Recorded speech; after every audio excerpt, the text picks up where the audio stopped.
Hello, and welcome to Gameplay Cast Review for Book 2 in the Warhammer Horus Heresy series, False Gods. False Gods, written by Graham McNeill, directly continues the story from Horus Rising. In this tale, however, we see the jaws of the trap close around Horus, and the once noble, loyal son of the Emperor begins his decline into shadow, darkness, and heresy. The blurb from the book reads as follows. Far from terror, the 16th Legion continue the Great Crusade as the Sons of Horus.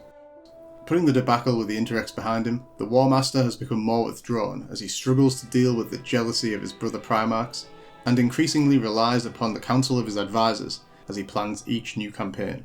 Noble Captain Gaviel Loken harbours misgivings about the clandestine ways adopted by many of his brethren, but when the Legion is sent to reconquer the moon of Davin, it is clear that Horus has a personal stake in the matter, which may have clouded his judgment. With dark forces rising against him, have the Primarch and his warriors been drawn into a trap?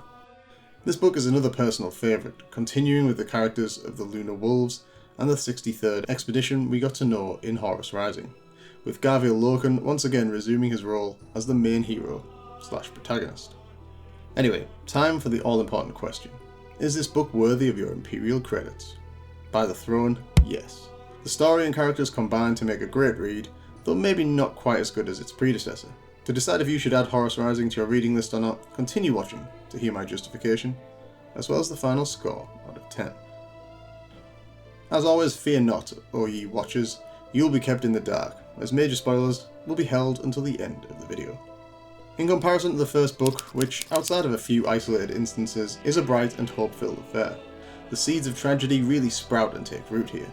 The White Knights and Paragons of humanity begin their slide towards chaos, and it's great to see the turning point. To see how the Legion splits and fractures due to the events that lead Horus down the dark road. I mean, as a loyalist I hated it, but I also loved it. We finally get to see the mask-off moment from Erebus, and the elements that have been trying to cause the downfall of the Emperor, and though far from perfect, it's still a gripping tale as you will Loken, Tagadan and the other good guys to save Horus and the Legion, knowing full well that they will ultimately fail. The second part of the book, Plague Moon, was probably my favourite. I love the Nurgle-laden trap set for Horus and the Lunar Wolves. It's really atmospheric, and it's one of those instances where as soon as the Lunar Wolves land, you can just tell Nurgle is all around them, and they don't realise it until they are neck deep in shambling flesh. Once again, there's some great character interactions that shine through. I really enjoyed Loken's continued character development with Kirill Sindamin. I also enjoyed the other Remembrance's story arcs, particularly Igneous Carcasses and Euphrates Keeler's. The seeds of the Emperor's cult growing to counter the forces of chaos is a great little subplot. Continuing the cons from the previous book, Erebus, and more Erebus. Yes, he's a guy you love to hate, but he's also a guy who gets away with absolutely everything all the time. This is my main rant, and I'll have it with anyone who says, yeah, but doesn't that make him good because you love to hate him? No, it does not. He seems to have a minimum of motivation, and despite being a complete dick all the time, he never gets his comeuppance. To me, a good bad guy is a character you want to almost empathise with. Yeah, they can be totally evil or batshit crazy, but somewhere there's a point to their evilness. Don't get me wrong, I'm not talking about Hollywood's insane morality where I should relate to the bad guy. I just mean I want to see his logic chain, understand it, and at least some of the time have them lose. Jumping well ahead here, but at this point, Erebus has straight up murdered 2 or 3 badass main characters by literally stabbing them in the back, and as far as I'm aware, there's been no real comeback. The only consolation is that I don't think anyone, including Chaos characters and players alike, like this guy. But that just makes me ask, why not end his and our suffering? Anyway, rant over. The biggest narrative issue in this book is its pace. The rate of Horus's fall to chaos is ridiculous. I think this can be explained as GW originally only intended this to be a 3-book run or a short series, and their popularity resulted in it becoming something much bigger. Thus, this stretched what was intended to be a much more compact story out, but had to stick with what had already been written. What? You mean GW respected the law? No way. How strange. It's a shame because I think a more drawn out, subtle fall from grace would have been much more impactful. Compounding the pacing issue is the apparent ease of manipulation and total lack of composure from Horus and most of the Astartes throughout. In the last book, he was a master tactician and political manipulator, but in this, Erebus is able to play him like a fiddle with ease. And as soon as the main plot against Horus plays out, all of the Astartes lose their heads. I'll go into this more in the spoiler section as I don't want to give the game away too early. Heresy grows from idleness. Overall, while I did ultimately enjoy this book, I don't think it was as clean cut and well laid out as its predecessor. If you boil it down, the whole thing revolves around Horus being injured, the lead up and the aftermath. It could have been boiled down a bit more to make the events and narrative more succinct. Equally, I have big problems with the way and time it takes Horus to fall. I'll go into more details in the spoiler section, but it's basically overnight and it's just far too fast. I'm reminded of Anakin and the prequel Star Wars movies going from not wanting Palpatine to die to murdering children in the same night.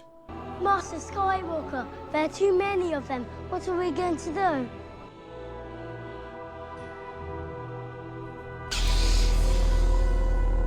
Too much, too quick.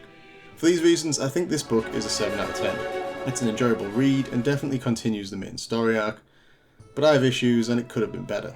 Though, as mentioned previously, I think this book was just a victim of circumstance, in that the Heresy was supposed to be a smaller number of books that were expanded into an entire 50+ series.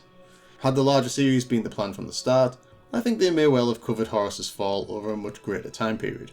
That said, though I haven't written a review yet, the book Fulgrim covers Fulgrim's decline in a much better way in only a single book, so it is possible. I guess I just wanted Horus's fall to be more like an inevitable tragedy than an ego, greed-based power grab. To build on what was mentioned earlier in regards to the Astartes losing their heads a lot, it just seemed a bit too extreme at times. The way it came across to me was as soon as Horus was injured, the entirety of the Lunar Wolves lost their heads.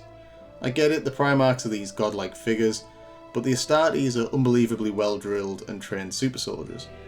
I think just while some of the scenes work well to move the plot of the narrative along, they are a bit far-fetched. For example, we get a taste of Abaddon's temper in Horus Rising.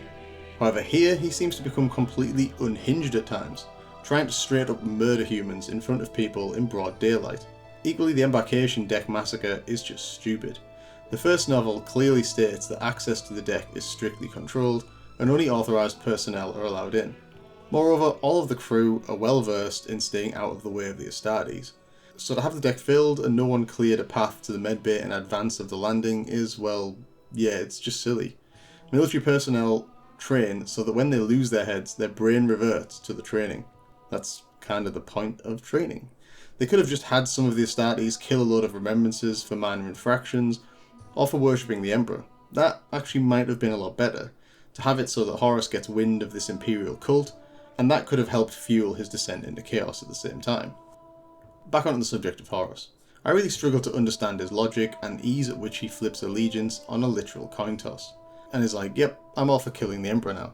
The scene inside the Emperor's gene labs, while consistent with later Heresy books, isn't really enough to sway an argument, and Horus, like the Wordbearers in the first Heretic, just seems to accept that what he's been shown is the truth with no cross-examination.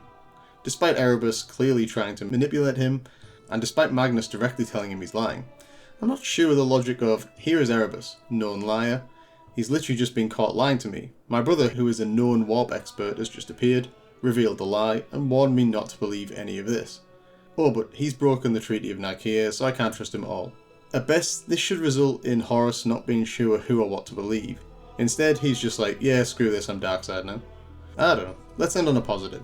I did enjoy the way the Mordaval splits and how the Warrior Lodge circumvents the command channels to impose and influence decisions on board the Vengeful Spirit. Just as Logan feared, that which hides in the shadows can only lead to evil. The friction between the four members amps up to just below open hostility, and all this makes Loken even more of a badass, as despite how bad things get, he maintains a cool head, outside of the Embarkation Deck obviously, and isn't afraid to look evil square in the eyes. Love this guy. Anyway, that is all you get, and as always, fuck Erebus.